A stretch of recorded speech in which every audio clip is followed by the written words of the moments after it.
ব্রাহ্মণবাড়িয়ায় সুহিলপুর ঘাটুরা কাজী কবিরের উদ্যোগে ১০০ পাঞ্জাবি বিতরণ। ইহসানুল হক রিপন, সিনিয়র স্টাফ রিপোর্টার। ব্রাহ্মণবাড়িয়ার সদর উপজেলা ঘাটুরাই সৌদি আরব পূর্বাঞ্চল বিএনপির স্বেচ্ছাসেবক দলের সাবেক যুগ্ম সাধারণ সম্পাদক কাজী কবিরের উদ্যোগে আগামী ১২ই ফেব্রুয়ারি জাতীয় সংসদ নির্বাচনকে সামনে রেখে ধানের শীষ প্রতীক সম্বলিত পাঞ্জাবি বিতরণ অনুষ্ঠান অনুষ্ঠিত হয়েছে।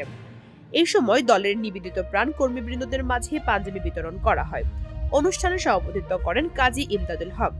অনুষ্ঠানের প্রধান অতিথি হিসেবে উপস্থিত ছিলেন মোহাম্মদ খুসরু মোল্লা, সদর উপজেলা বিএনপির সহসভাপতি। বিশেষ অতিথি নূর মোহাম্মদ হাজারী, জেলা জাসাসের সিনিয়র যুগ্ম আহ্বায়ক। সদর উপজেলা বিএনপির সিনিয়র যুগ্ম সম্পাদক রাহিমউদ্দিন লস্কর, ইউনিয়ন বিএনপির সিনিয়র সহসভাপতি আলমগীর লস্কর, অ্যাডভোকেট ফয়সাল ইমাম ভুইয়া, সাধারণ সম্পাদক জেলা জিয়া পরিষদ, বিশিষ্ট ব্যবসায়ী ও সমাজসেবক কাজী আতিক, কাজী কাইকাউস, সুহিলপুর ইউনিয়ন শ্রমিক দলের বিপ্লবী সভাপতি মোহাম্মদ দুলাল খন্দকার।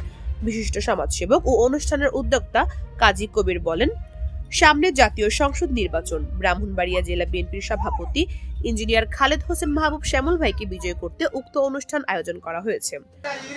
আমার এই জোর প্রচেষ্টা হলো যে সকালে ভোরবেলায় সকাল ৬টা থেকে ৭টার ভিতরে যাতে আমাদের এলাকার যত পাড়া মহল্লা, শুধু যারা পুরুষরা ভোট দিলে হবে না, প্রত্যেক পরিবারের মহিলাদেরকে কেন্দ্রে উপস্থিত রাখার জন্য এবং কেন্দ্রে এনে ভোট দেওয়ার জন্য সে প্রত্যাশা নিয়ে কাজ করছি। তিনি আরো বলেন, নেতাকর্মীদের মাঝে ১০০ পিস পাঞ্জাবি আজ বিতরণ করেছি।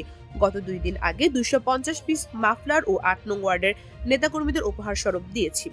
আগের মতোই আজকে ১০০ পাঞ্জাবি আমাদের যারা বিএনপির পরিবার আছে তাদের সবাইকে বিতরণ করা হবে, যাতে পরিবারের প্রত্যেকেই ভোট থেকে লোকজনকে মা বোনকে এনে ভোট দেয়।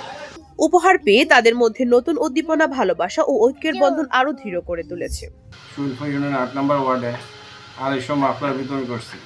যেহেতু হালকা শীত আছে, শীতে যাতে উৎসাহিত হইয়া সবাই শ্যামল ভাই ভোটের জন্য প্রচারণা কাজে অংশগ্রহণ করতে পারে, সেই উপলক্ষে আমি চিন্তা করলাম যে শীতের মধ্যে মাফলারটা একটা কাজ দিবে আর প্রচারণার জন্য এটা আরেকটা উৎসাহ যোগাবে। দেশের গণতন্ত্র পুনরুদ্ধার এবং মানুষের ভোটাধিকার ফিরিয়ে আনার লক্ষ্যে তারেক রহমানের নেতৃত্বে চলমান আন্দোলনকে আরো শক্তিশালী করার প্রত্যয়ে কর্মীরা ঐক্যবদ্ধ থাকার অঙ্গীকার ব্যক্ত করেন। পুরো আয়োজন জুড়ে ছিল ত্যাগ, দেশপ্রেম ও ভালোবাসার আবেগ, যা আসন্ন জাতীয় নির্বাচনে ধানের শীষের বিজয়ের প্রত্যাশাকে আরো দৃঢ় করে তুলবে। পূজা দত্ত, সারাবেলা নিউজ, ব্রাহ্মণবাড়িয়া।